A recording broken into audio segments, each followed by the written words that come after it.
Bonjour à tous, bienvenue dans 20 minutes au carré, votre rendez-vous hebdomadaire Web3 et 20 minutes. Je suis Romain Gouloumès, le chef du service magazine. Je suis ravi de vous accueillir. On est toujours avec Hélène à la production et avec deux invités aujourd'hui pour parler food et production alimentaire. On a Angèle Talamona qui est le cofondateur de Klong. Je ne dis pas de bêtises jusque-là, on est bon? On est sur une bonne intro. Bonjour Angèle. Et Sébastien Luissin, tu es le président de MyDtech. Là aussi, je pense que je l'ai bien dit. C'est ça. Qui est une solution d'optimisation de la production agricole. Exactement. Ok. On va commencer avec un format, je suis en mode fusée, hein, on attaque, on a 1 heure devant nous, on a plein de choses et plein de questions à aborder. J'aimerais... je vois que Hélène est déjà bien occupée avec les micros, peut-être qu'on a déjà des petites galères. Sinon, salut déjà à Usul, salut Martino, ravi de vous voir avec nous. J'espère qu'on aura un peu plus de monde qui nous rejoindra en cours de route. On va commencer simplement en quelque sorte. J'aimerais bien que vous preniez 2 minutes chacun pour présenter Klong et MyDtech. Qui veut se lancer en premier? Il y en a un qui est... Vous avez commencé par Klong. Allez, vas-y Angèle, tu prends la main. Merci. Bonjour à tous ou bonsoir. Klong, c'est une plateforme de consommateurs, de communautés de consommateurs passionnés. C'est une communauté décentralisée qui s'inspire du Web3 et qui utilise des méthodologies et des technologies du Web3 pour sa gouvernance démocratique. On vise à développer une communauté qui se rapproche du fonctionnement des DAO. Pour l'agroalimentaire responsable. Okay. Je pourrais le développer plus tard. On a le temps, on aura le temps. Je précise d'ailleurs que tu nous as ramené, on ne va pas les déguster, hein, tu repars avec. Hein. Mais on a du vin, du chocolat, du miel, ça fait partie des produits. Tout à fait, des produits de passion, de qualité qui sont proposés sur la plateforme Klong auprès de la communauté par des producteurs responsables qui sont sélectionnés par la communauté sur la base de leurs engagements. Super, très clair. Sébastien, MyDtech, vas-y. Alors, MyDtech, c'est une société que j'ai fondée en 2017 et qui développe tout ce qui est solutions numériques pour l'agriculture. En fait, on met à disposition des agriculteurs une plateforme sur laquelle ils ont des données qui remontent et des systèmes d'aide à la décision. Voilà. Parmi les produits qu'on propose, on a un sujet sur la traçabilité où on trace en fait les produits agrotransformés, mais depuis les parcelles, et on utilise la technologie blockchain pour stocker les données et les mettre à disposition et permettre l'accès en fait à l'ensemble des acteurs en fait des filières. Donc on travaille là-dessus sur la filière fruits et légumes en Guadeloupe, et on a un deuxième sujet sur le membership, un membership qu'on a développé pour accéder à nos services sur la plateforme, mais aussi à des événements qu'on a mis en place sous forme de NFT. Voilà. Très clair. Donc, on a à la fois le produit, les capteurs et l'intelligence permise par ces capteurs. Exactement. Et de l'autre côté, le pass, c'est-à-dire le membership pour accéder à tous ces services. Très bien résumé. Super. Bon, merci. Ce que je vous propose à tous, c'est de conduire cette émission un peu sous la forme, en gros, le déroulé que va nous permettre un petit quiz. L'idée, donc, si jamais... nos viewers, si certains arrivent un peu tard, malheureusement, ils vont louper les premières questions. Et du coup... ce que je vous propose, c'est que pour remporter les NFT de nos invités, on tirera au hasard une des 6 questions qui vont nous servir de conducteur.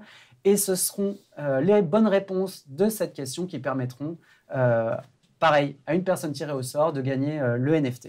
Donc la première question, le quiz numéro 1. Tu me dis, Hélène, dès qu'on est prêt, super, efficace. La société argentine AgroToken a inventé une crypto-monnaie indexée sur la céréale. De quelle céréale s'agit-il? Réponse A, du maïs. Réponse B, du soja. Réponse C, des spécial cas. Je crois qu'on n'est vraiment pas nombreux ce soir. Hein. On n'a pas trop de succès ce mardi. Ou alors, peut-être un problème d'écran. On verra ça plus tard. Est-ce que vous avez la réponse? J'ai une idée. Mais je te laisse répondre, Sébastien. C'est pas les spécial cas. Déjà. Répétez les... Non, c'est le maïs ou le soja, qui sont tous les deux des gros... des céréales qui sont massivement produites. Je dirais comme ça le soja. Excellente réponse. Pareil. C'est le genre, on est sur du simple au triple, évidemment, pour le bétail, qui est pareil, là encore... soja, je dirais. Ouais. Donc, efficace. Cette première question, pour moi, elle est assez importante, puisque moi-même, j'associais, et je pense que ça fait un peu partie de l'imaginaire collectif autour du secteur agricole et agroalimentaire, c'est que c'est plutôt un secteur qu'on imagine relativement fermé, relativement conservateur et peu ouvert à l'innovation. Et je voulais savoir comment vous aviez approché des petits producteurs, des producteurs agricoles, avec des solutions qui intègrent des technologies. On parle de capteurs, on parle de blockchain. C'est quand même des mots qui peuvent susciter des réactions chez certains, je ne vais pas dire épidermiques, mais un peu de peur, un peu de crainte. En fait, nous, on est parti du besoin, du terrain. Donc, ce qui était plus simple, puisque moi, je suis fils d'agriculteur et d'agricultrice, avec une formation en informatique. C'était plus simple pour nous, on est parti du terrain. Vraiment des problèmes, pour régler les problématiques, développer des capteurs qui réglaient ça. Donc, en fait, sur ce cheminement-là, il n'y avait quasiment pas de réticence ou de blocage, puisqu'on apportait une réponse à certaines problématiques.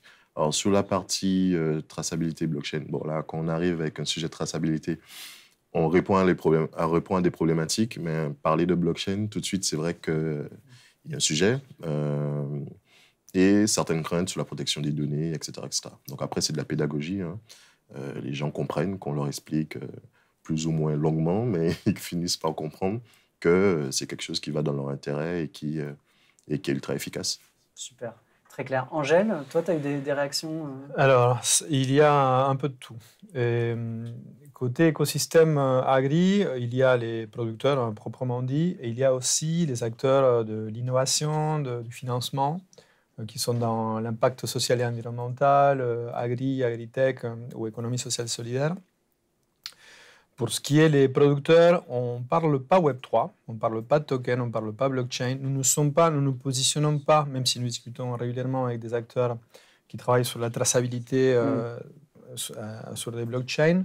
Nous, c'est vraiment une plateforme qui connecte des communautés tokenisées des consommateurs avec des producteurs. Et pour le moment, la maturité technologique de chaque côté n'est pas la même. Les consommateurs sont des urbains, assez techy, qui vont utiliser les réseaux sociaux, les applications. Les producteurs, on leur parle cash, produit, lien avec le consommateur, transparence. On va s'en occuper plus tard. Et ça, pareil, je peux le développer. Ouais. Mais c'est vrai que rien que le terme de tokenisation, je pense que pour des petits producteurs, tu leur dis on va réunir autour de vous une communauté, on va Absolument. Ton discours, j'imagine que tu dois l'adapter. Tout à fait. Même pour les consommateurs urbains, c'est plus important la valeur ajoutée de l'expérience communautaire que la technologie en soi et tout ce qui est Web3. En fait, nous essayons d'arriver à une explication, une présentation qui fait ressortir les avantages des communautés et que la partie tech, token, blockchain, c'est ce qui est sous le capot. On n'a pas besoin de comprendre le fonctionnement du moteur pour conduire une voiture. Très clair. Exactement. C'est un peu les mêmes mécanismes. Hein. Alors, on parle quand même de ce qu'il y a sous le capot avec les décideurs, parce que derrière tout ça, il y a des financements, il y a des mises en place, il y a des choses à faire. Donc, c'est sûr qu'on parle de ce qui est sous le capot avec les décideurs, mais les utilisateurs même des deux côtés, on va pas forcément au fond des choses en expliquant que voilà, il faut minter, ensuite il y a des nœuds, etc. etc. Donc, c'est vrai qu'il faut simplifier même s'il y a une grosse techno derrière, il faut simplifier l'approche pour que ça ne fasse pas peur. Après, c'est vrai que la valeur ajoutée chez vous, elle va être peut-être sur la traçabilité, sur le suivi en gros de la production, mais au départ, votre travail n'intégrait pas forcément la blockchain. C'était une proposition d'intelligence en vue, on va dire, d'optimiser la production agricole. Exactement, c'est ça. Ça consistait en quoi? Comment on optimise justement une production agricole? Quel type de capteurs on place? Les capteurs qui détectent l'humidité dans le sol, l'exposition au soleil? En fait, c'est tout ça. Il y a plusieurs axes. Chez MyDtech, on a 4 axes. Donc, on a l'axe santé animale, donc avec tout ce qui est capteurs sur les animaux et suivi d'activité. On a l'axe agriculture de précision avec les stations météo, les capteurs dans le sol, les systèmes d'irrigation automatique.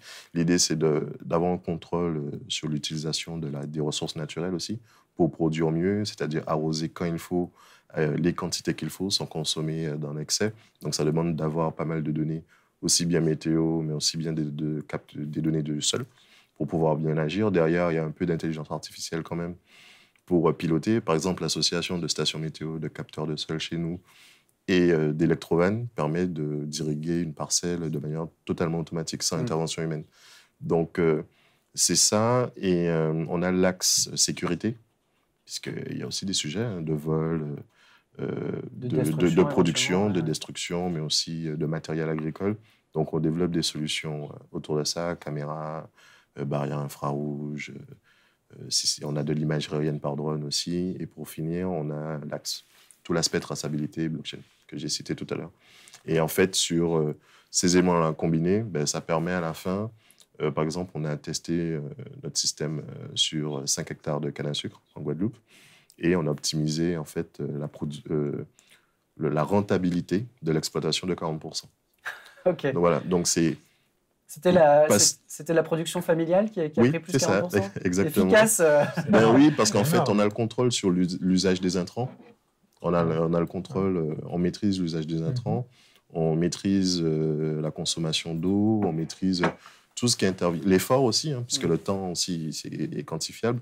Quand on passe d'une irrigation où on passe une demi-journée, une journée à tirer des tuyaux, à les déplacer, à quelque chose qui se déclenche sur son téléphone, voilà, c'est du gain de temps, c'est de l'optimisation et à la fin, c'est de la rentabilité obtenue pour les agriculteurs. Et l'idée, mon fil rouge, moi, depuis 2017, c'est de faire en sorte que l'agriculteur gagne mieux sa vie. Voilà. Et pas sans pour autant chambouler toute son organisation, mais en incluant des petits objets, des petits outils comme ci, par-ci, par-là. Et toi, quel est le message, Angèle, en gros, c'est justement ta mission, on va dire, vis-à-vis des producteurs avec qui tu travailles, c'est quoi? C'est de leur dire, je vais te rapprocher de ta communauté ou je vais augmenter, on va dire, sensiblement. En fait, c'est le lien direct avec les communautés consommateurs. C'est la transparence, parce que la manière dont le prix et les marges et la transparence du prix est établie se fait d'une manière démocratique. Et on a vu, c'est assez médiatisé dernièrement, C'est qui le patron? C'est une entreprise, enfin une coopérative, pardon, qui développe cette approche de démocratisation du prix des produits alimentaires. Et en troisième lieu, la possibilité de les aider à rentabiliser des efforts responsables. Je donne un exemple, la certification HVE, haute valeur environnementale, qui est assez répandue dans le monde du vin, vinicole. Ça représente un effort, un investissement, du temps, de l'argent, et les producteurs n'arrivent pas à chaque fois à l'équation d'équilibre pour rentabiliser cet effort. Donc nous leur donnons aussi un moyen de reconnaissance et de rentabilisation de cet effort responsable. Ok, on va rentrer dans toutes ces notions de comment tu t'appuies sur la communauté pour justement mener à bien certains projets, acheter une machine, la louer. Tout à fait. Ça on va rentrer dedans. On a parlé d'optimisation de production, ce qui nous amène à la question de... Ah non, pardon, excuse-moi Hélène, je viens de voir une question de Usul qui nous demande... c'est une question pour toi, Sébastien. 40%, c'est en quantité de production ou c'est directement sur le bénéfice qui est lié également aux économies?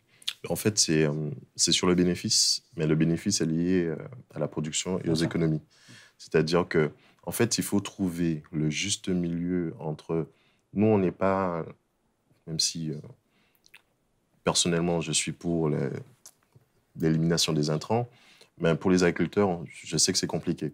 Donc, on est sur une utilisation juste. Donc, sortir de l'intrant à tout va, où on utilise des tonnes d'engrais, des litres de pesticides et d'herbicides, sur une utilisation juste, là où il le faut, quand il le faut. Du coup, forcément, on a peut-être une baisse de production en termes de tonnes par hectare, mais comme rapporté aux économies faites en utilisant moins, etc., on gagne plus à la fin. Ouais. Et en fait, on sort de la logique... mon seul objectif, c'est de faire X tonnes l'hectare et je dépense tout ce qu'il faut pour y arriver. Et on passe à une logique plus raisonnable. C'est bon pour l'agriculteur, c'est bon pour son porte-monnaie, c'est bon pour la planète. Voilà. Mais ça nécessite d'avoir les datas qu'il faut quand il faut pour prendre les bonnes décisions. C'est même un changement de philosophie. C'est un changement de philosophie. C'est pas forcément évident. Il faut vraiment avoir les données, etc., etc. Et on passe même aussi sur des OAD où l'idée, c'est de conseiller sur le type de culture en fonction du terrain. Les OAD, c'est des outils d'aide à la décision. Okay. Et en fait, trop souvent, on a une exploitation et on plante quelque chose dessus qui n'est pas forcément compatible avec le terrain et la terre. On se dit comme ça, c'est dingue, mais oui, c'est vrai. On peut avoir des types de sols où on décide de faire du maïs alors qu'il serait peut-être plus compatible, vu la météo, vu les choses, etc., etc., pour faire un autre type de céréales. Donc l'idée, c'est d'apporter cette information-là aux agriculteurs pour qu'ils puissent prendre ces décisions-là et changer, de sortir un peu du « on produit ça parce que c'est… » Voilà, on a une logique dessus, mais mieux adapter sa production à la nature et à son sol et à la météo qui est changeante d'ailleurs. Donc peut-être que là où on faisait du blé pendant longtemps, historiquement, il faudrait peut-être changer de stratégie parce que l'irrigation est différente, parce que le sol a besoin, a moins d'éléments nutritifs. Donc là, pareil, donc, comme le sol a moins d'éléments nutritifs, on multiplie l'engrais, l'azote, etc. Alors qu'un changement de stratégie de culture permettrait de… Voilà, on bascule, on s'adapte. Et on ne fait pas l'inverse. Angèle, tu voulais réagir? Oui, j'ai une question, mais je ne peux pas la tweeter, donc je la fais en direct. Et visiblement, il y a un sujet de savoir, d'information, de formation des agriculteurs. Mais ma question, c'est est-ce que ce gain en productivité que vous avez estimé à 40% est-il lié à l'adoption d'une technologie ou plutôt à un changement d'organisation qui a été facilité, ou autrement dit, que la technologie a fait passer la pilule d'un changement d'organisation? Non, la technologie a facilité ce changement-là. De toute façon, l'usage de la technologie, dans ce cas-là, je pense, impose forcément un changement de stratégie, de méthode. Donc, forcément, on n'a plus les mêmes actions, on n'a plus les mêmes réflexes. Au lieu de traiter 10 hectares, on va traiter peut-être 2, 3 hectares parce qu'on a fait de la cartographie, parce qu'on voit exactement là où il y a un manque et la plante a besoin d'aide pour pousser.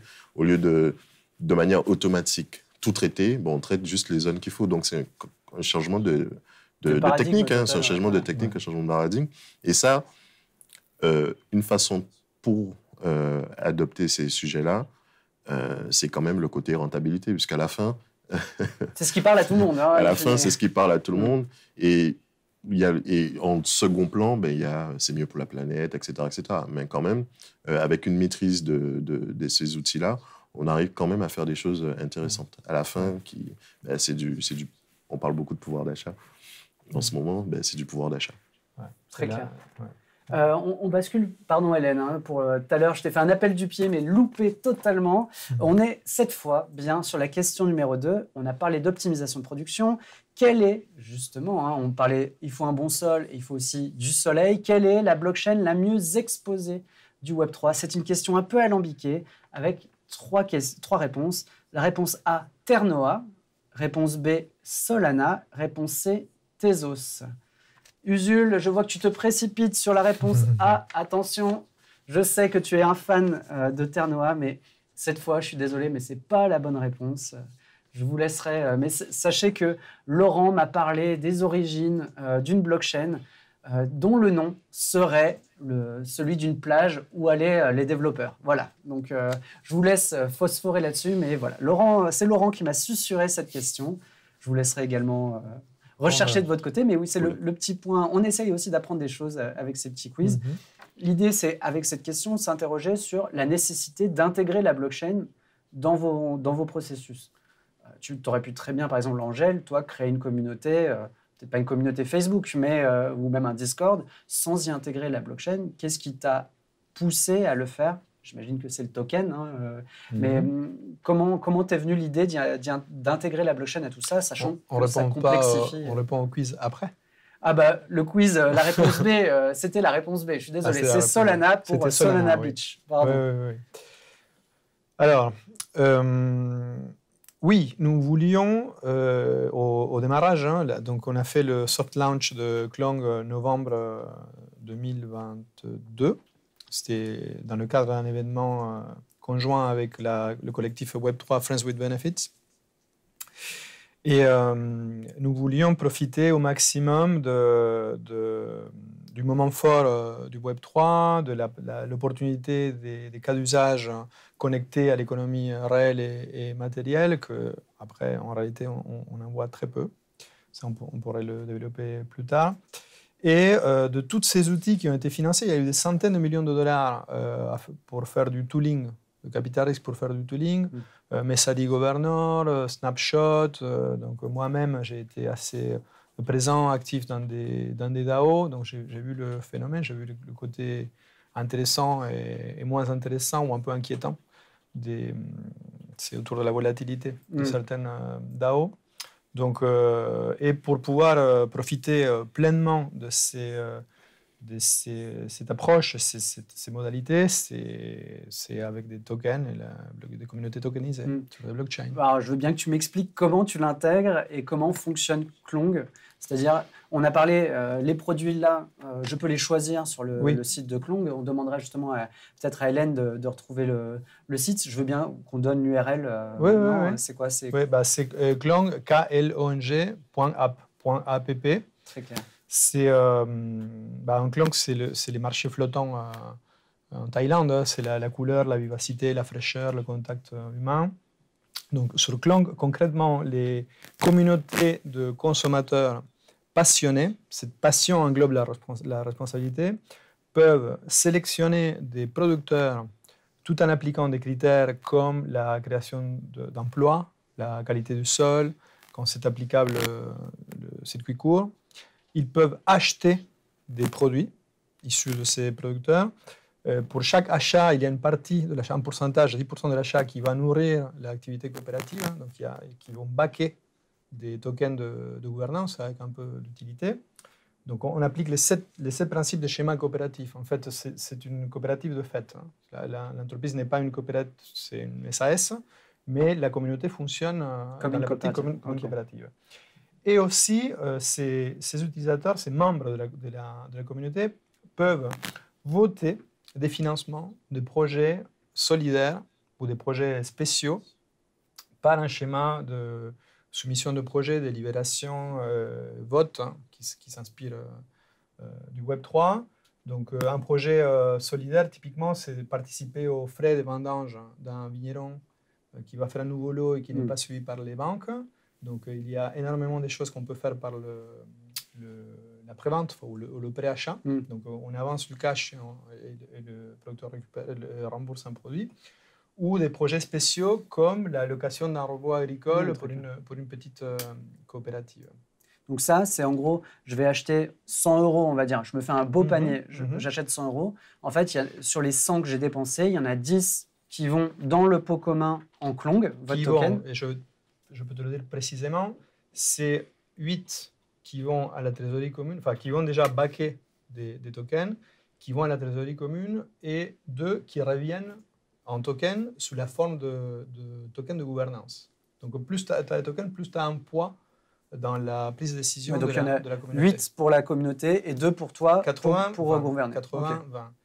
Donc le financement des projets se fait soit par la prévente, c'est l'outil principal, soit par le don, quand c'est éligible, issu de la trésorerie commune. Quand on sort du cash de la communauté, on détruit les tokens.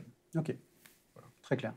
Et de ton côté, Sébastien, toi, l'intégration de la blockchain, l'adoption de la blockchain, c'est faite dans un temps 2, on l'a dit tout à l'heure, parce qu'au départ, vous proposez une solution d'IA en vue d'optimiser la production. J'imagine que c'est posé la question de la traçabilité, de la transparence. Exactement. Et en fait, très rapidement, toujours dans l'idée d'optimiser l'action des agriculteurs, on s'est demandé comment on pouvait valoriser l'action de ces agriculteurs-là qui font beaucoup d'efforts pour produire des éléments de qualité qui ensuite se retrouvent dans l'assiette des gens, mais on ne sait pas qui est derrière le produit brut. Voilà.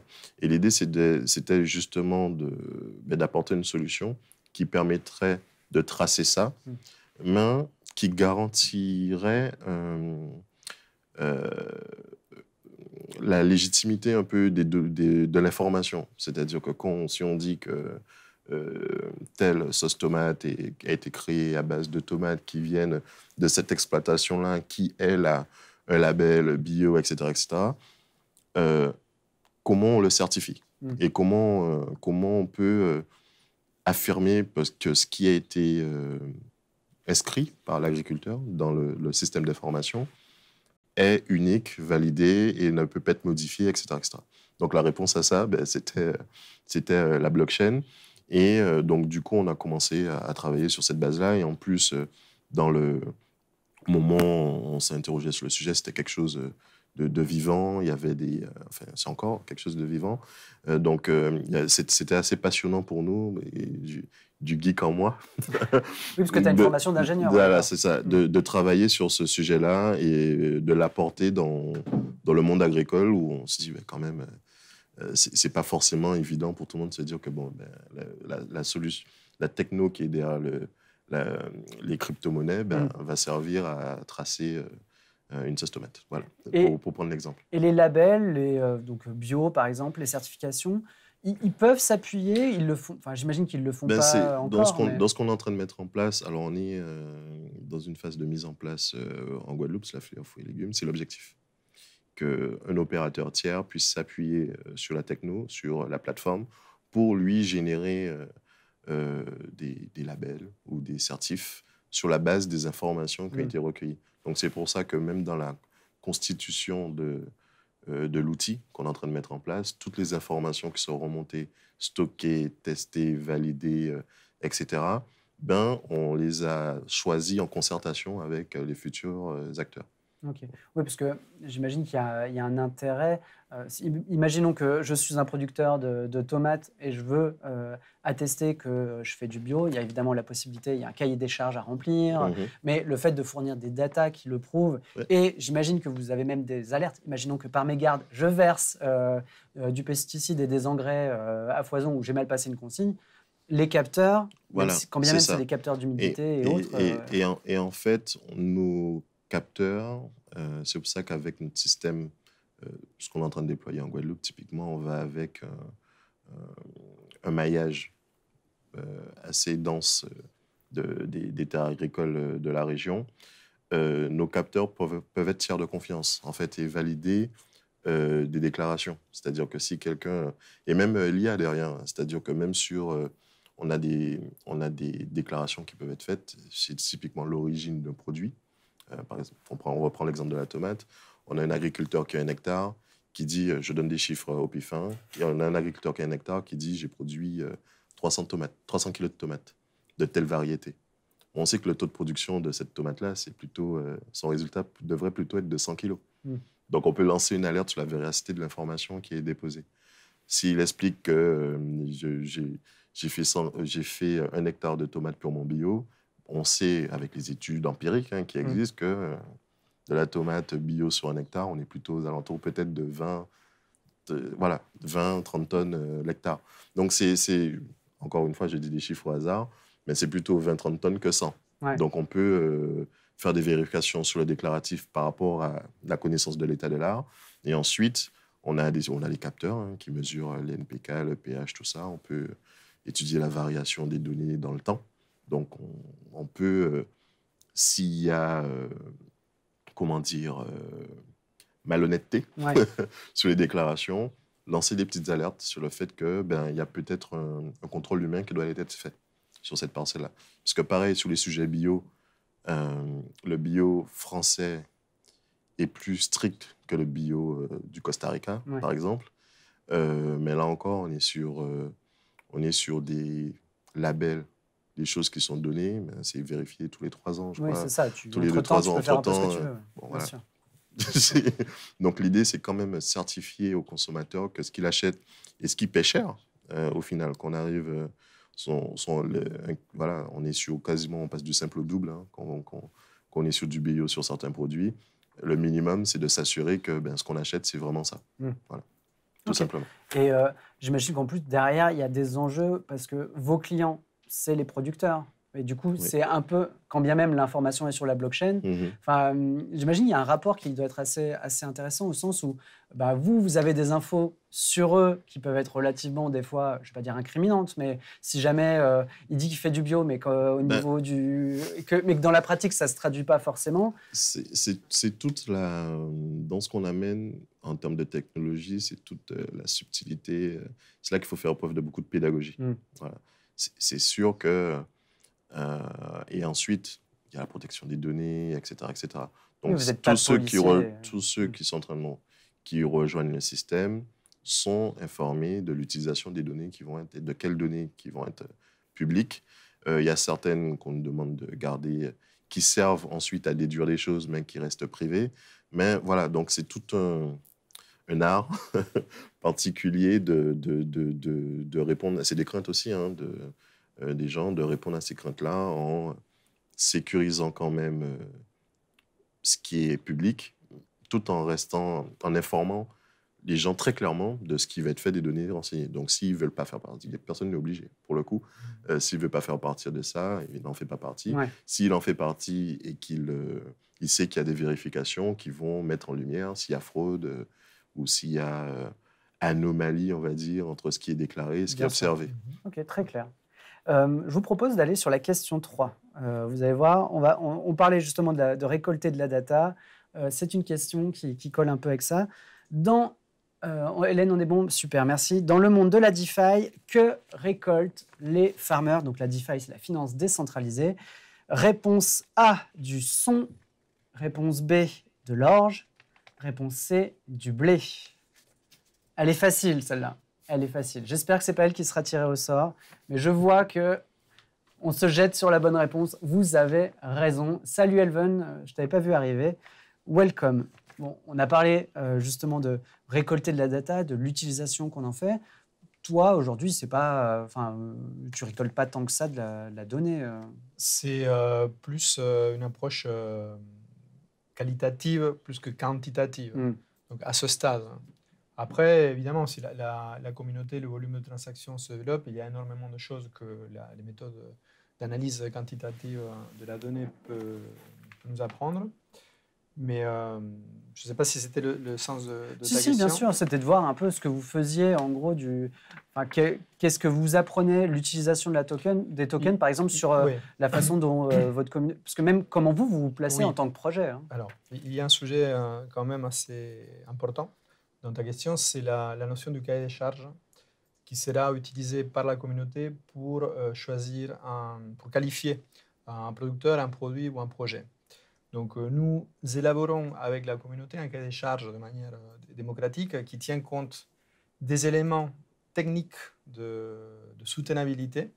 Et pour ce volet, on travaille avec une association 1901 qui s'appelle Open Food Facts, qui développe un score qui est un peu à l'image du Nutri-Score sur les aspects soutenabilité, bilan carbone, etc. des produits agroalimentaires. Ils ont un catalogue de quelques dizaines de milliers de produits actuellement. Mais nous souhaitons, dans ce cahier des charges qui est en cours, on travaille avec la communauté, intégrer des éléments de goût, de passion, qui sont... donc nous souhaitons aborder le sujet de la responsabilité par l'émotion, par l'ivresse, par le goût. C'est unique. Hein. Donc, nous avons été éduqués, nous consommateurs, pendant des années sur le bio. C'est un peu sévère, un peu donneur de leçons. Nous pensons qu'il y a une manière différente. Plus épicurienne. Plus épicurienne et toutefois, et quand même, responsable. Donc, il faut savoir que dans l'Union européenne, il y a 289 000 producteurs qui fabriquent une diversité incroyable de saveurs, qui sont pour la plupart des PME, qui représentent la moitié de l'emploi du secteur et qui sont fragilisés par la crise énergétique et la crise climatique et qui sont oppressés par la grande distribution. Et la conséquence de ces choix centralisés de la grande distribution, c'est que nous mangeons et buvons toujours la même chose. Donc, quelque part, la finalité de Klonk, c'est de décentraliser la saveur par la décentralisation de la distribution. Oui, vous voulez proposer des produits un peu différents, avec une philosophie différente, et aussi avec une expérience qui est plus immersive, plus chronophage aussi, puisque j'imagine qu'il faut, enfin, il faut s'y investir, hein. C'est un engagement que vous proposez. En DTC, Direct to Consumer, et puis l'investissement des segments de la communauté ne sont pas les mêmes, hein. Nous avons stratifié la communauté. Il y a clairement 3 couches. Il y a les appelle entre nous les foodies hardcore, c'est des gens qui sont vraiment des passionnés, des fanats qui vont aller dénicher le dernier vin naturel du fin fond du Languedoc. Il y en a d'autres qui sont vraiment amateurs, qui vont suivre, qui vont faire attention, mais ils ne vont pas aller si loin. Et puis il y en a d'autres qui sont des followers. Donc, et cette organisation qui évolue, hein, de la communauté, nous essayons de la suivre, de la comprendre, de faire les choses de la manière la plus démocratique et participative possible, parce qu'elle est là, la clé, hein. Et puis, ce n'est pas une communauté monolithique, c'est des communautés et des micro-communautés asymétriques. Elles existent déjà, hein, on les retrouve sur Facebook, sur Instagram, les passionnés de l'apiculture urbaine, les passionnés des vins naturels de la Loire.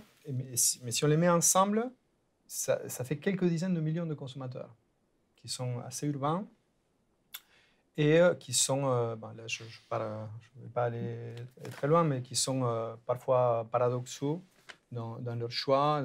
C'est un moving target. Donc nous essayons aussi, comme tous les distributeurs de toute taille, de les comprendre et les suivre là où ils sont. Tu es en train de me dire qu'on est pétri de contradictions, qu'on peut être engagé pour le bio, engagé pour une agriculture durable et en même temps se faire une bonne tartine de Nutella le soir en rentrant à la maison. Et le matin, tu vas chez le caviste pour trouver un bio de Saint-Émilion comme celui-là qui va t'être proposé, expliqué, et le soir, te commander une pizza chez Domino's. Exactement. Voilà, on est comme ça. Et donc, comment tu arrives à targeter justement ce public qui est quand même... Enfin, tu disais, bon, les followers, j'imagine qu'il faut les prendre aussi parce que ça représente du chiffre, mais globalement, ceux qui font vivre ta communauté et ceux qui vont utiliser des jetons de gouvernance... Comment nous les recrutons? Alors, c'est un bon point. Nous les recrutons par du contenu. Contenu. Pour chaque producteur, nous avons un effort... on fait 3 choses dans la plateforme. C'est la distribution physique, ce sont des produits de qualité, des produits de passion. Le champion, et ça c'est confirmé par les retours de la communauté, c'est le vin. C'est le produit de partage, de communauté par excellence. À consommer avec modération, on le rappelle quand même. On est sur une émission. Oui. Et ce sont des produits secs. Et ce qui simplifie énormément la complexité. C'est-à-dire qu'ils ne périment pas sous 6 mois, quoi. Exactement. Ce qui simplifie la distribution physique et réduit les coûts. Donc, on s'occupera des produits de passion, la charcuterie fine, le fromage, plus tard. Et donc, qu'est-ce que je disais? Oui. Et une des choses qu'on fait systématiquement avec chaque producteur, c'est une mini-interview à la brute. Désolé si c'est vos concurrents. Non, mais on a un partenariat avec Brut, donc c'est des confrères. Où le producteur va se présenter rapidement et on diffuse ses contenus sur des médias algorithmiques. Et aussi une conversation pour des podcasts de 20 minutes où... 20 minutes, c'est comme exactement. Vous humanisez en quelque sorte, vous créez du rapprochement. Où le producteur il peut s'exprimer, se présenter, partager sa passion, la passion de son métier, ses motivations, son histoire, son rapport au sol, son rapport aux produits, son rapport au consommateur, ses enjeux, ses soucis, ses challenges. Donc, et les médias algorithmiques sont un moyen fantastique pour toucher sur Facebook, sur Spotify. Ouais, Spotify détecte que tu as consulté des podcasts sur les chocolats Bean to Bar et il va te proposer des contenus autour du chocolat. Autour du goût, autour du... Ok. Exactement. Et après, là c'est un chantier pour nous clé, l'expérience utilisateur, la UX UI, elle sera simplissime. On doit sortir obligatoirement des outils geek-centriques comme le Discord, des outils où il faut obligatoirement se brancher, se connecter avec le wallet, avec le ledger. Donc, la V1 et peut-être la 1, 2, 3 de Clang sera forcément du Web 2. Quelque chose. C'est pour quand? Bon, là, c'est déjà opérationnel, mais avec des outils no-code. Donc, tu peux commander. Dès la première commande, tu deviens membre. Et là, il y a une communauté assez active. C'est la MVC, hein, Minimum Viable Community, des membres Clang dans une boucle WhatsApp. Donc, on discute, on participe avec des sondages. On organise. Là, nous sommes en train de onboarder 3 vignerons et on fera un événement, c'est la rencontre Clang. Donc il y a une rencontre entre producteurs et foodie, 15 minutes qu'on filme et on le met en replay, et puis une séance de dégustation. Nous organisons ces événements périodiquement, un peu à l'image de l'événement de lancement. Oui, c'est de l'animation de communauté. Tout à fait. Le principe, c'est de pouvoir faire des allers-retours entre l'interaction numérique de la communauté et la rencontre physique qui sera territorialisée par les villes où la plateforme opère. Très clair. Sébastien, avant de te donner la parole, on va continuer sur cette... on va basculer sur la question 4, s'il te plaît, puisqu'elle est connectée. Elle est connectée. Je suis plutôt content de mon conducteur, on n'est pas trop mal là. Attention, ça, c'est une question qui va faire plaisir à Usul. Quelle est la blockchain qui plante le plus? 1. Donc réponse A, Cardano, qui a planté 1 million d'arbres au Kenya.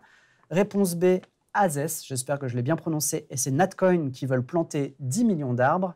Réponse C, Solana, qui plante tous les 6 mois. Voilà, là-dessus, c'est pareil, c'est une excellente question posée par Laurent Beignet. Donc, moi, plutôt que de parler des plans T, je voulais parler des plans A, c'est-à-dire vos cibles, ceux que vous priorisez dans vos échanges, dans vos communications. On a parlé justement des foodies, on a parlé évidemment des producteurs. En l'occurrence, toi, on a parlé des producteurs agroalimentaires au sens large, mais est-ce que c'est des PME? Est-ce que c'est des industries qui sont bien installées, des coopératives? C'est un peu ça que j'aimerais savoir. Et ensuite, parler un peu du pass, c'est-à-dire comment tu vas chercher des jeunes agriculteurs ou non avec un NFT et comment tu les fais rentrer dans le groupe MyDtech. Alors nous, clairement, la cible, ce sont les agriculteurs. Et, large. Agriculteurs et les coopératives d'agriculteurs. Voilà, c'est ce qu'on cible, c'est avec eux qu'on travaille, qu'on construit des choses. Ensuite, on a des partenaires techniques, type Institut Technique, INRAE, etc., qui on travaille. Et ensuite, on consolide les technos qu'on développe. Typiquement, pour rester sur les cibles, tout le capteur de sol, en fait, afin d'optimiser ce qui est mesuré, on linéarise numériquement en fait, avec des maths, des algorithmes, etc., pour se rapprocher d'une analyse en labo. Okay. Voilà. Donc ça, on fait ça avec les instituts de recherche. Donc ça, c'est nos cibles. Pour le pass est pour les agriculteurs. Et ce pass-là permet en fait à l'agriculteur d'accéder à ce qu'on appelle l'environnement MyDtech. Il y a la plateforme, il y a des objets connectés, mais il y a aussi tout ce qui est autour, événements spécifiques, événements dédiés, etc. Et là, prochainement, on va mettre en place un événement qui va tourner autour de Rungis, de la découverte, de choses comme ça. Ben, ça sera ouvert qu'à ceux qui ont le pass. Voilà. Donc, avec tout ce qui est autour. Donc, l'idée, c'était vraiment de créer un membership et une communauté MyDtech avec des échanges autour de l'agritech, des nouvelles technologies, de nouvelles méthodes de production, des nouveaux systèmes d'analyse, etc., etc. Communauté autour de ça et de concrétiser l'accès à cette communauté-là par un outil, et c'était un NFT. Et cette communauté, c'est une communauté qui vit, c'est-à-dire qu'il y a de l'échange, de bonnes pratiques, d'utilisation. Ah bah tiens, j'utilisais pas cette data-là ou je la comprenais pas comme ça. Alors, c'est l'objectif. Là, on le fait un peu, pas vraiment comme on voudrait, puisqu'on a d'autres sujets. On a plein de sujets. Vous êtes occupés. On a plein de sujets. On a ce sujet-là, on a fait le mint en décembre. On n'a quasiment pas communiqué dessus. Il y a une dizaine de passes vendues. Là, je ne peux pas annoncer les choses là, puisque c'est... Mais si, tu peux. Non, je peux pas, mais il y a plusieurs dizaines de membres qui vont nous rejoindre le mois prochain, dans le cadre d'une action sur laquelle je ne peux pas communiquer. Ok. Mais voilà, l'idée, c'est de construire, de renforcer cette communauté MyDTech qui, pour point commun, aura ce pass NFT, et ensuite de construire des choses et vraiment être dans l'échange de techniques. Par exemple, en Martinique, il y a un agriculteur qui fait de la banane 100% bio, qui ne met pas une goutte de pesticides dans sa production, qui utilise la permaculture avec des techniques, il sait quelle plante exactement planter pour éviter telle maladie, etc. L'idée, c'est justement ce savoir-là qui est en train de disparaître aussi, c'est de le matérialiser dans la communauté via des fiches, des choses comme ça, qui seraient partagées dans la communauté. Okay. Voilà. Donc, c'est un exemple de choses qu'on met en place, ça. Il y a aussi plein de types de culture.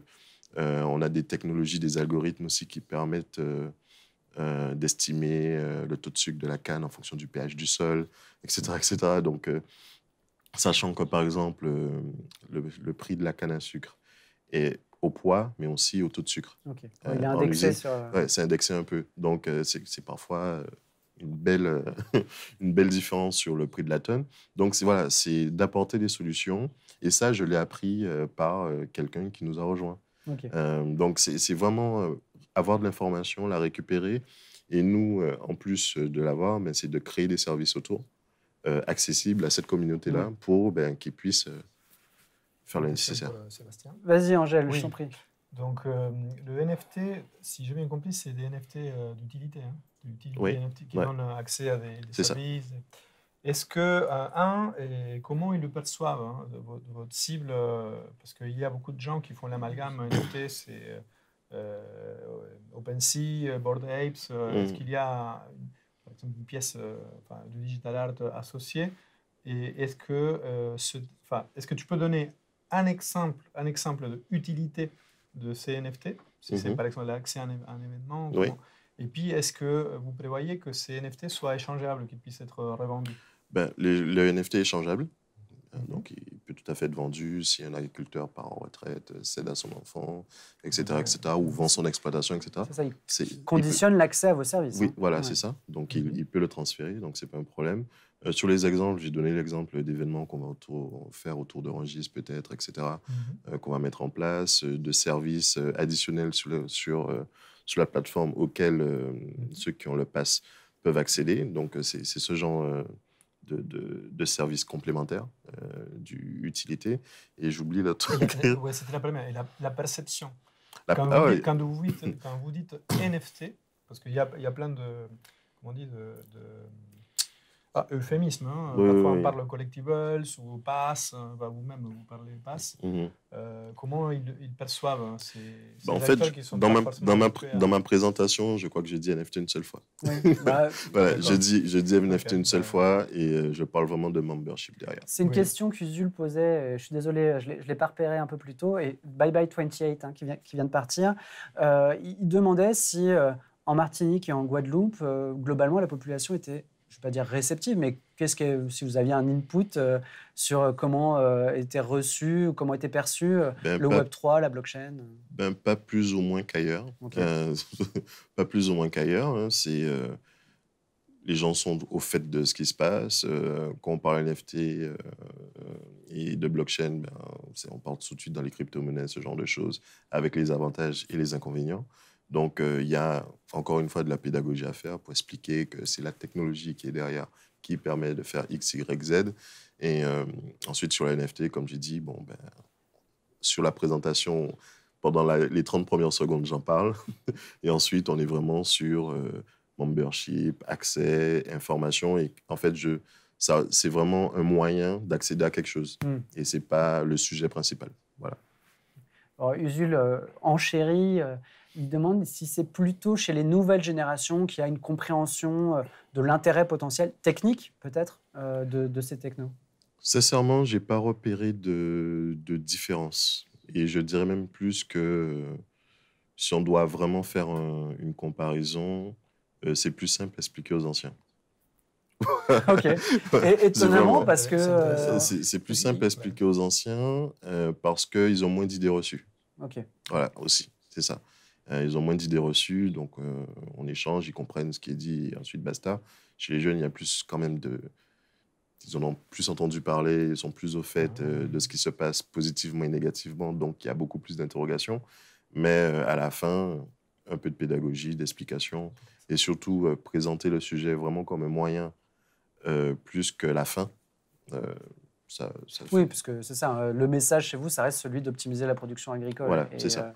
C'est pas de vendre des NFT. Qu'est-ce qu'on met en place pour le faire, c'est un sujet. Et pourquoi on fait ce choix-là, c'est aussi, c'est nous, hein, et c'est les nouvelles technologies au service de la culture. Donc ça avait du sens dans un moment où on parle beaucoup de NFT, etc., d'en produire. On avait ce besoin-là, c'était l'occasion de le faire sur ce modèle-là. On nous a beaucoup dit, mais pourquoi je dis, non, mais on peut. Oui, puis vous êtes déjà sur la blockchain. Tous les deux, enfin tous vos deux services, vos deux entreprises utilisent la même blockchain, à savoir Polygon. C'est ça. C'est ça. Ah non. Pas encore. Pas encore. Pour faire simple et vite, nous avons bâti le premier mint des tokens de la communauté avec des outils no-code. La chain qui était compatible avec tout, c'est Ethereum. Donc, on l'a fait sachant que plus tard, et même assez rapidement, on doit aller sur un layer 2 ou un sidechain. Polygon, c'est bien adapté. Et c'est vrai que Ethereum, c'est facile parce que c'est compatible avec plein d'outils, mais les coûts de transaction sont exorbitants. Et ça, de mon point de vue, c'est un des problèmes de la blockchain en général. C'est l'interopérabilité, les coûts de transaction et les UX, UI des applications et des plateformes Web3. Ouais, on a des difficultés actuellement. Là, on essaye de voir si on peut connecter du Ternoa avec du Tropi, du Ternoa avec du Collabland pour voir un petit peu ce qu'on prépare pour le numéro 3 de 20 minutes. Une application qui est sur Tezos. Et ça, je crois qu'ils ne sont toujours pas sur MetaMask. Donc, je me prononcerai pas là-dessus. Non, je suis pas sûr. Je ne sais plus. Il me semble que c'est en cours. Mais bon, MetaMask ou pas, si tu essayes d'aller sur une application qui est sur Polygon, après passer sur Ethereum et Solana, c'est très compliqué. Très compliqué, trop compliqué. Et pour nous, cette cible des crypto-natifs qui vont se débrouiller pour circuler et connecter leur wallet, c'est moins de 0,01% de notre cible, qui sont les foodies urbains, qui est une population qui fait comme ça, qui est en croissance et qui est assez, comme je disais en introduction, tech mature. Oui, ce n'est pas un projet Web3 que vous menez, c'est un projet food avec... Le Web3 doit rester une technologie sous-jacente. Invisible. Idéalement invisible. Oui, idéalement. On en reparlera quand vous aurez lancé... Idéalement invisible. Il y a du Web3 derrière. Donc, il y a des tokens qui sont airdroppés, il y a un Discord, mais bon, pour le moment, on le garde sous le coude parce qu'on sait que déjà, aller sur Discord, l'expérience utilisateur, c'est pas pour tout le monde. Donc, ils sont beaucoup plus naturellement sur des boucles WhatsApp. Donc, il y a du Web3 sous-jacent. Nous allons profiter au maximum des capacités du Web3, mais nous sommes conscients que l'adoption massive, le next billion users, et si on ne règle pas, de mon point de vue, ces trois volets qui sont l'UX, UI, l'interopérabilité et les coûts de transaction, c'est là-bas. Ta parole est d'or. Hein. Je crois que Usul est à fond sur Ternoa. Donc, sache qu'il voudra, si jamais tu veux le consulter, il te poussera vers dans les bras de Ternoa où justement les frais sont peu élevés. Après, nous, on expérimente en ce moment des petits soucis de... On n'est pas sur Ternoa, mais on réfléchit à des choses. Et effectivement, tous les services ne sont pas compatibles avec les blockchains qui ont des fonctionnalités qui peuvent nous intéresser. C'est pas facile. Vous, chez Sébastien, le choix de Polygon s'est fait de façon assez naturelle Très naturel. Alors, c'est pas moi personnellement qui ai fait ce choix. C'est mon directeur des opérations qui qui, comme je le disais tout à l'heure, parle NFT en dormant, qui a fait ce choix-là, puisque il y avait a priori plus de facilité d'accès, etc., etc. Donc, on est parti sur ça. En fait, on hésitait entre à l'instant, on a parlé d'Ethereum, si je nomme bien, et de Polygon. Il fallait choisir entre c'est les la deux. même, effectivement. Après, j'ai fait un choix. Voilà. Oui, non, mais J'avais les pour et les contre, et ben, il y avait plus de pour Polygon, et puis voilà, on est passé là-dessus. Ok, eh ben, écoutez, on va continuer à parler un tout petit peu de crypto. On va basculer sur la question 5. Hélène, s'il te plaît. Pour vos moules sauvages de pays, votre prochain plateau de fruits de mer ou des bières au citron et au sel de mer, à Calais, l'entreprise familiale, je cite, et c'est vrai, la paysanne des mers accepte le paiement, 3 petits points, A, en liquide, vous l'avez, réponse B, en crypto-monnaie, et C, en fiche, qui est une vraie crypto-monnaie qui existe. J'ai vérifié. Je précise que ce quiz, c'est affiché, n'est pas sponsorisé, malgré... Ça peut passer pour une pub pour la paysanne des mers. Ça ne l'est pas. Je doute qu'ils regardent 20 minutes au carré. Peut-être qu'ils le font au cas où. On les salue. Beau projet. Réponse, je vous laisse répondre. Usul nous dit B en crypto-monnaie, sachant que C rentre dans la case B, en effet. C'est vrai. Bravo, Usul. J'avais une question autour de la communauté à travers ça, puisque la Gazette Nord-Pas-de-Calais disait au sujet de la paysanne des mers, c'est une initiative qui étonne et qui détonne dans la région, puisqu'il n'y a pas grand monde qui, vous l'avez compris, accepte le paiement en crypto-monnaie. Vous n'en êtes pas là, vous, aujourd'hui, sur le panier. Je le paye en euros. Je ne le paye pas en clong, mon panier, encore. Alors, par contre, et parmi les utilités que nous prévoyons, c'est de pouvoir transformer sous certaines conditions une partie de tes tokens Clong, pouvoir les échanger contre des produits qui sont disponibles sur la plateforme. Okay. Donc il y a une sorte de... c'est pas une utilisation comme une crypto-monnaie. Oui, tu ne convertis pas en fiat, tu bascules tu fais de l'échange. Oui, oui. Okay. Donc, et ça reste dans la communauté et dans l'esprit, la finalité de cette coopérative de fait. Vous n'avez pas prévu de récompenser vos producteurs avec un token c'est venu sur la table un moment.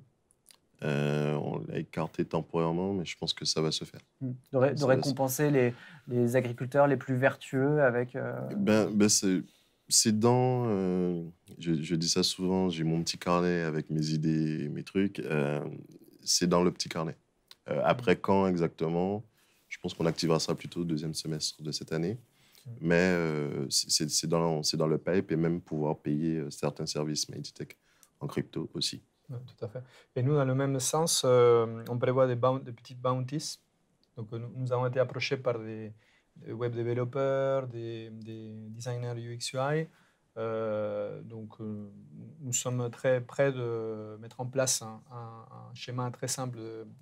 On appelle quête en français. Oui, c'est ça, type Crew 3, des quêtes de gamification. Ils font des petites missions, des prestations pour Clong, et ils sont récompensés en Clong, qui pourront se transformer en produits. Enfin, c'est déjà des tokens de gouvernance, mais qui pourront se transformer sous certaines conditions en produits sur la plateforme. Tu penses à quoi comme quête parler de Clong sur Twitter ou de choses plus... Oui, participer à l'édition, par exemple, la post-production des podcasts.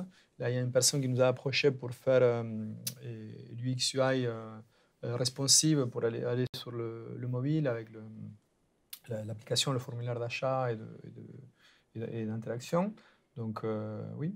Donc là, tu récompenserais tes prestataires en quelque sorte avec du Clong Oui, sur des petites prestations précises en community management, développement et design. Ok.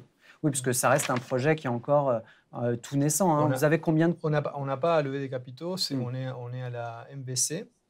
Et puis comme je disais, en fait, je n'ai pas fini dans la communauté des financeurs de l'impact, de l'économie sociale et solidaire et de l'agri, il n'y a pas une perception du Web3, enfin, c'est complètement différent que ce que tu peux trouver dans le monde de la tech, de la performance, du capital risque. Et en même temps, les projets qui sont financés, ça, on le voit, hein, ce sont des projets qui sont essentiellement dans le gaming, dans le gambling NFT, dans le trading des crypto-monnaies, très peu, voire rien, connecté à l'économie réelle et matérielle, ce que nous faisons. Okay. On va parler de scalabilité. Du coup, les points suivants, comment ton projet, tu pars du, on va dire, le niveau 1 vers le 5 ou 10, comment la solution MyDtech va passer du Togo à de nouvelles régions. On a parlé de la Réunion, je crois aussi. Comment vous allez étendre votre empire et vos outils. Mais avant ça, on a une question, et c'est la dernière du quiz, c'est la question 6. Eh ben, avant de parler scalabilité, qu'est-ce qu'une jeune pousse? Avec une admirable photo de grand-mère Yetta. Si un jour vous avez regardé Une nounou d'enfer sur M6, je ne sais pas si c'était le cas, mais sachez que voilà, on lui rend un petit peu hommage ce soir avec un beau visuel. Alors, qu'est-ce qu'une jeune pousse? Réponse A, une plante potagère encore immature. Réponse B, une start-up qui peut être tout à fait potagère immature. Et réponse C, un champignon. Est-ce que vous avez la réponse? Champignon. Alors, c'est la seule mauvaise réponse. C'est ce que j'allais dire, ça peut être les deux. Du coup, là, ça peut être des jeunes pousses d'épinards que tu manges en salade. Et c'est aussi un nom en France qu'on donne aux startups qui présentent un gros potentiel d'investissement, mais qui aussi peuvent représenter un risque. Après, c'est un terme qui est assez galvaudé, qui est assez large, qu'on peut attribuer à un jeune chanteur ou une jeune startup, qu'elle représente un intérêt en termes d'investissement. Ou non.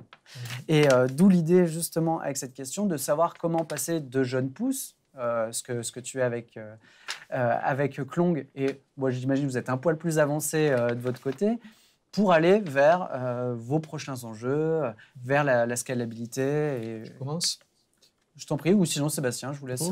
Vas-y, tu auras le mot de la fin, Sébastien. Oui. Déjà, le catalogue, donc l'offre, le nombre de références, les produits de qualité, c'est très important en qualité et en quantité. Et on ne peut pas aller chercher les producteurs mécaniquement un par un.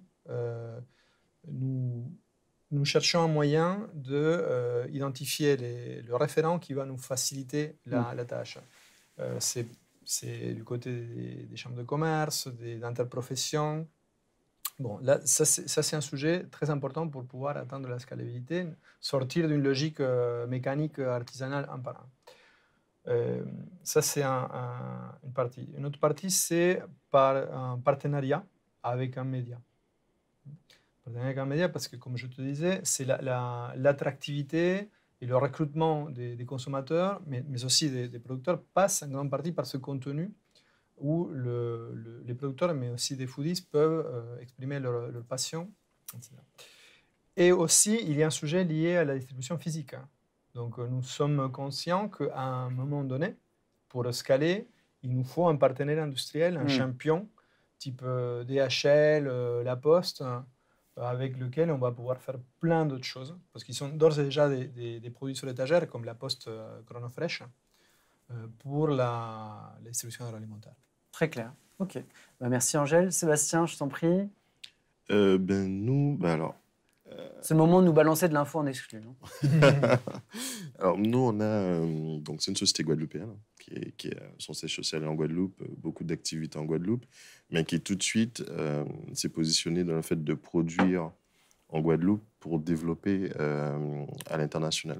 Parce qu'on a l'avantage en Guadeloupe d'être dans un milieu insulaire, tropical, compliqué sur certains aspects, en termes de climat, de réseau, etc., etc. Ce qui nous a obligés à créer des outils performants dans toutes les zones tropicales. Donc, en fait, on scale déjà en Martinique, prochainement en Guyane, si tout va bien. On est déjà au Togo, au Bénin, et on est déjà à La Réunion, mais on accélère sur La Réunion. Et donc, en fait, tous les DOM, plus le Togo et le Bénin. Voilà. Okay. Et en ce moment, sur un marché qui n'était pas prévu, on est en train de... Les États-Unis. Non, on est en train de se développer dans l'Hexagone et en Europe.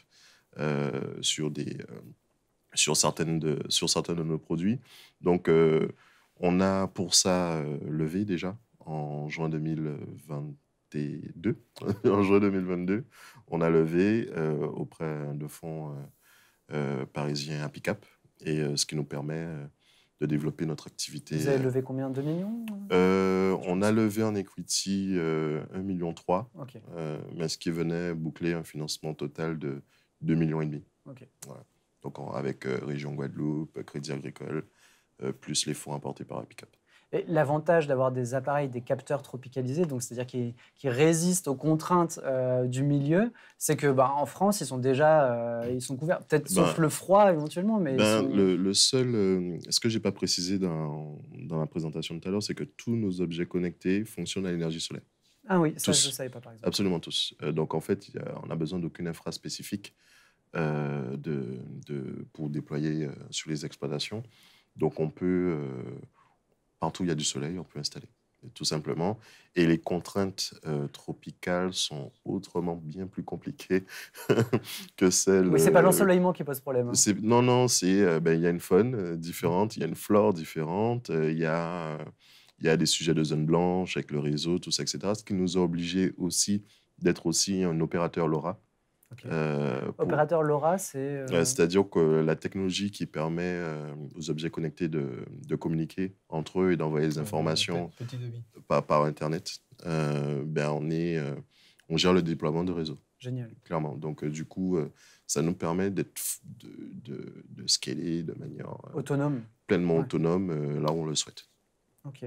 Si je dois vous donner un rendez-vous, si vous devez donner un rendez-vous à vos communautés respectives, peut-être même faire un rendez-vous croisé, c'est lequel? Est-ce que vous avez une date?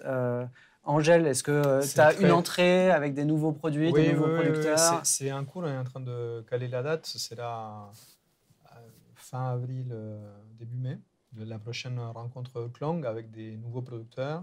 Et il va y avoir, comme je te disais, cette... conversation, dégustation et aussi l'opportunité de retirer des produits qui ont été commandés avant sur la plateforme. Très clair. Donc, Sébastien? Mais nous, on a plusieurs dates. Pour le coup, la semaine prochaine, jeudi, on a le BIC Agrinov en Guadeloupe, qui est un gros salon orienté innovation agriculture. On a aussi un rendez-vous sur le concours Green Startup qui encourage les projets autour de l'agriculture et de l'agrotransformation et l'innovation portée. Ça, c'est un concours qui se fait dans toutes les régions françaises, mais il y a le concours Green Startup Guadeloupe, donc c'est le 21 avril. Et on a un sujet début avril sur une conférence sur l'innovation et l'agriculture en Afrique, qui est plus au format webinaire, mais voilà, on sera présent et on expliquera ce qu'on fait et pourquoi on le fait. Génial. Voilà. Si on doit s'informer sur vos sites, on a parlé tout à l'heure d'aller directement sur Klong.app. Sur le site, parce qu'on est sur les réseaux sociaux, mais sur le site, il y a aussi les liens sur les réseaux sociaux. MyDtech, toi, tu m'as dit qu'il ne faut pas aller sur le site. Je n'ai pas dit exactement ça. Le site est en cours de mise à jour, mais on est sur le LinkedIn. C'est là qu'on est plus... toutes les informations sortent là en premier. Là, c'est frais. Donc là, c'est tout frais, il y a tout. Super. Eh bien, moi, je tiens à vous remercier. Je remercie évidemment mes invités. Hélène à la production. Je ne crois pas qu'on ait eu de problème de micro. Parfait. Merci beaucoup, Hélène. Merci à vous d'avoir été là. Merci, Usul, Elven, 28, peut-être ceux que j'ai oubliés au passage. Je crois que Laurent a passé une tête. En tout cas, voilà. Moi, je tenais à vous remercier pour cette belle soirée. Vous dire rendez-vous la semaine prochaine. J'aurai Marie Robin du Fleet Collectif, c'est-à-dire qu'on va parler freelance et Web3 et on va parler de Soulbound Token avec la question du CV numérique, de la façon dont on peut ancrer dans la blockchain de l'expérience, du diplôme, de la mission. Enfin, moi, c'est des sujets qui me chauffent particulièrement. Donc voilà, rendez-vous mardi prochain, 18h30. Vous connaissez l'heure, vous connaissez le lieu. Bye bye!